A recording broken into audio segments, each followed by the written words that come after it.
center. Masuk tadi. Oke siap Pak Eko masuk. Gini dah. Aku dulu yuk. Siap.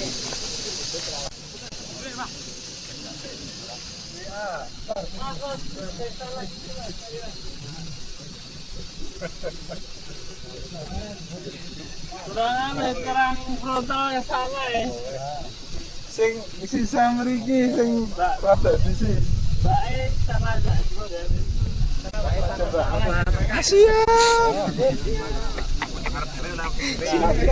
Siap. Siap kan. Rapat lagi. Masuk.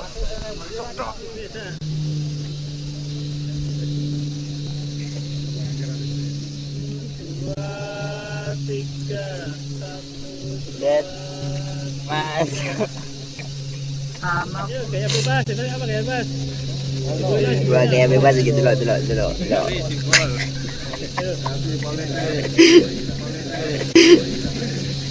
Kalian anak kentang.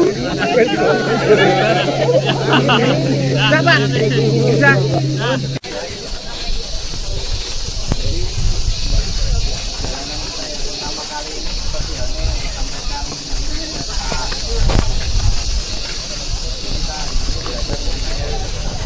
Lanjutkan. Ini adalah relief cerita ya. Relief cerita yang naskah kuno, naskah utamanya itu diambil dari naskah India yang namanya Mahabharata. Nah, relief Parmawi Bangga ini berada pada kaki kaki. Dan sebagian besar relief ini sebenarnya tertutup oleh struktur kaki kaki. Ini bukannya ditambahin dari tahun setelahnya ya, tapi artinya memang dia tertutup. Hanya ada 4 relief ini yang bisa dibuka atau kita lihat. Relief Parmawi Bangga ini pertama kali ditemukan jadi pada saat Borobudur ditemukan pertama kali tahun 1814. Itu belum ngerti, orang belum tahu kalau ada ini pada kaki hari. Setelah bagian-bagian tadi itu dibongkar sampai di bagian paling bawah, ternyata ada relief yang memiliki kaki kaki. Setelahnya dalam bahasa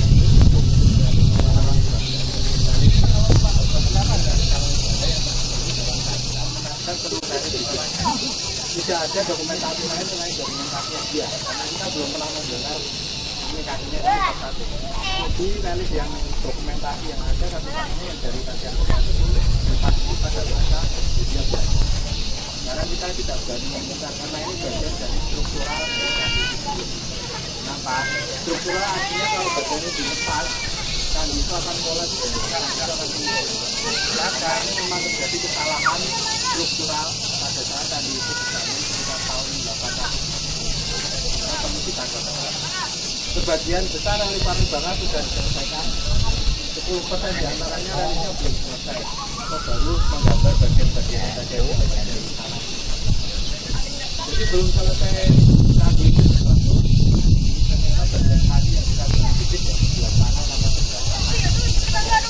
Dan laut bagian aja itu posisinya melekat. Sehingga perlu diberikan penyangga. Nah, relief Parmawi Bangga sendiri sesuatu oleh para ahli.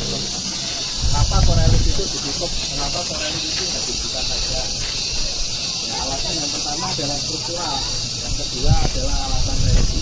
Memang pada beberapa adegan relief Parmawi Bangga itu terjadi adegan-adegan yang beredar ya. Orang itu membunuh, orang mencekik, orang dilempar dari atas dari bawah, kemudian orang ditutup ya, karena itu adalah sebab dari karma ya, hukum sejarah. Jadi di sini menampilkan orang Jawa Tengah atau desa Jawa Tengah yang bersifat atau di desa-desa Jawa Tengah pada saat itu. Kemudian mengenai relief pada pandangan Candi Borobudur. Candi Borobudur itu dibangun abad berapa? Abad mulai abad itu berakhir abad ke-8 Masehi. Nah, apa saja yang dijumpai pada saat relief cerita di Candi Borobudur itu adalah implementasi dari alam sekitar candi. Artinya apa? Kalau nanti Bapak Ibu sekarang lihat orang berpakaian kakiannya pun dari kakiannya itu berkelai. Enak nan. Enak nan dhuwur. Pada masa di abad berapa. Kemudian kalau nanti melihat ada bangunan rumah, ada bangunan candi, ada transportasi, ada tumbuhan, ada binatang. Ya binatang itulah yang bisa dijumpai di Jawa kuno abad 8 Masehi itu ya. Jadi saya kira sangat jelas sekali. Di sini kalau mau buat tadinya ini kan referensinya dari Wali Songo, kemudian Bapak Ibu ini merancang senian ya. Seperti itu ya.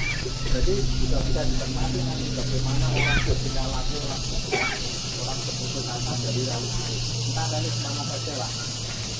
Kenapa bisa seperti itu?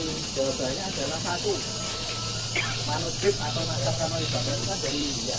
Sampai ke kita itu bukan dalam bentuk sudah ada gambarnya yang komeng itu ya. Di Nurul ini sudah ada. Naskah kanoni Banda dan naskah-naskah lain mulai sampai sekarang naskah itu bentuknya adalah dari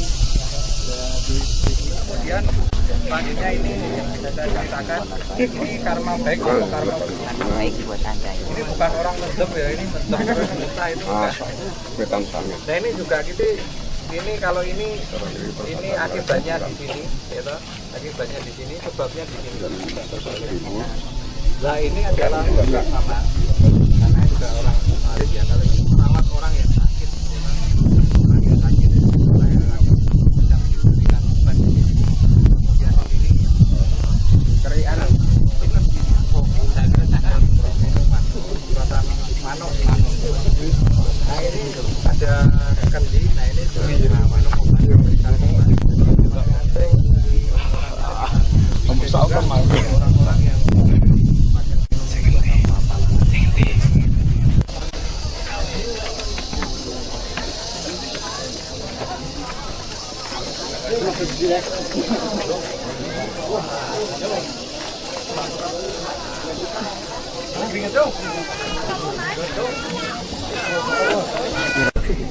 Sabtu nggak boleh ya, Sen?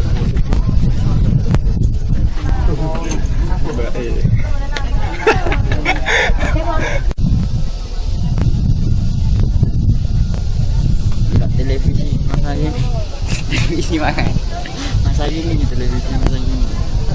Ya, makanya di sini bisa dilihat adegannya, dia raut wajahnya, dia melihat ke tokoh utamanya, tegang utamanya, iya tegang. Ini sebenarnya ini menghadap ke sini mau menyelamatkan diri, terbang aja nanti ya pada ini tak rumah ini kita foto Mas. Ya udah, saya tambah 1 panel lagi. Nanti di sana ada 5 panel lagi dan selanjutnya. Kemudian ini kalau ini sekuensnya, ya, sekuens ceritanya adalah di istana. Bagaimana orang berperilaku di istana bisa dilihat ya. Istana itu ada komponennya, yang namanya prajurit. Prajurit itu selalu berjaga di luar. Kalau melihat seperti ini kan ada batas ya. Ini sebenarnya pagar kerajaan ya, pagar istana yang kita melihatnya jangan seperti ini, tapi kalau realis itu melihatnya seperti ini. Jadi yang dibatasi di sini, ini adalah pagar yang membatasi kerajaan. Di luarnya ada penjaga para prajurit dan juga orang-orang di sekitarnya, istilahnya PNS istana negara lah. Nah ini ada kerajaan di sini. Kalau di sini ada ruangan, nah inilah yang namanya Mahamaya atau Dewi Maya. Dewi Maya relief ini sangat penting ya. Dewi Maya itu adalah ibundanya dari Siddhartha Gautama. Mahamaya, ya, Ratu Maya. Nah itulah. Dia bermimpi dia didatangi oleh Gajah Putih. Nah, setelah didatangi Gajah Putih, kemudian Bodhisattva Siddhartha Gautama yang sebenarnya ini dalam postur dia adalah sebuah orang dewa ya. Kemudian masuk ke dalam rahimnya Dewi Maya atau Mahamaya. Relief selanjutnya ini diceritakan Mahamaya kemudian mengandung dan kemudian melahirkan Siddhartha Gautama. Nah ini kondisi-kondisi yang berada di istana. Nah kalau di istana itu ya ada gerbangnya, ada prajurit yang berjaga, ada pegawai-pegawai istananya dan sebagainya. Adapun atribut-atribut yang digunakan pada saat itu ya seperti kita lihat di sini. Karena memang di situ pada masa Jawa kuno itu kita belum ada atribut yang namanya baju ya. baju itu kemudian belum dikenal pada masa ini ya. Baru setelah masa sekitar sudah masuk ke masa Singasari Majapahit sekitar abad 11 sampai 12 baru kita mengenal baju itu ya. Pada saat ini atribut-atribut seperti kalung, seperti kelas bahu dan sebagainya itu jadi penanda status sosial, bukan kain. Kain kalau sekarang itu kalau batikan itu kalau nggak batik tulis atau batik sutra itu batik madrim. Ini ya, kalau sudah pakai batik tulis atau sutra itu pejabat tinggi biasanya. Tapi ini ada kapal terbangnya nggak? Mana? Ini kapal terbang. Itu tahu ya? UFO ternyata bukan apa? Ternyata itu adalah payung. Gagalnya portal wih. Gagalnya portal. Payungnya zaman dulu sama sekarang ya. Dulu payung mundur ya mas. Nah ini kita lanjut lagi. Ayo kita lanjut mas. Yo. Katanya tinggal 10 menit lagi.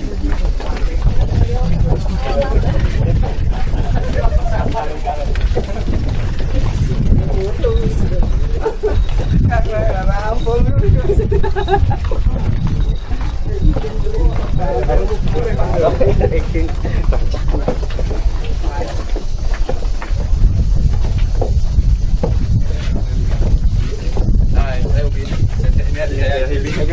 ini kita kami bertiga. Sudah berada di Kayangan, mendapatkan tiket untuk mencapai surga karena perbuatan baiknya. Tapi dia membatalkan apa namanya yang seharusnya dia di surga, dia kembali turun ke dunia untuk mengajarkan demokrasi.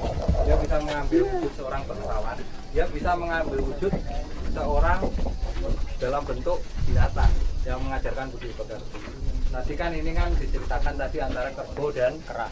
Nah seperti yang dilihat di sini, kemudian kerbau dan kera. Ini ada kerbau.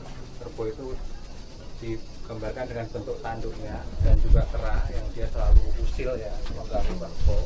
Tapi sang kerbau ini dengan sabarnya, dengan sabar ini diusili kera itu ya diam saja ya. Pada saat makan itu makannya diambil dan sebagainya. Kemudian bertemu dengan yaksa itu sendiri.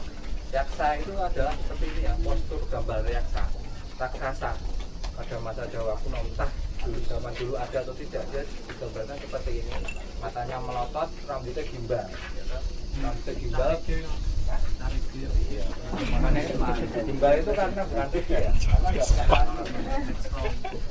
dan gimbangnya besar ya, gimbangnya kalungnya besar, ya kadang tangannya ada kukunya dan sebagainya. Ini adalah yaksa, tapi yaksa ini baik hati ya. Yaksa itu baik hati, dia punya kekuatan besar, kemudian memberikan. Nah setelah ini lebih jelas lagi gambarannya yaksa. Dia merupakan perwujudan bodhisattva dan memberikan kekuatan untuk kerbau itu ya. Jadi kerbaunya ini nanti mempunyai kekuatan, dia bisa menyembuhkan, dia bisa membuat buah lahan itu tidak. Nah, dalam ceritanya seperti itu. Jadi tidak hanya sekuen manusia saja yang digambarkan, tapi binatang juga digambarkan di relief di Candi Borobudur. Yang lucu adalah gambaran dari singo. Singo itu ada nggak di Jawa? Ada. Layar dan singo bogro. Singo di Rojo. Ya, singa dalam arti kewan. Singo itu nggak ada di Jawa. Ya toh, dia cuma dengar singo ki rambutnya rewo-rewo itu ya. Tapi bokongnya kebo mas. Makanya itu benar. Alahnya juga kebo ya. Lalu cuman singonya nanti kalau kita ada singa di bawah itu ya. Jadi singo atau kucing, jadi perpaduan singo, kucing, anjing sama kera. Nah, bedanya mau ada rewo-rewonya saja. Wajahnya kayak kucing juga kayak anjing juga ya. Nah kemudian kita lanjut.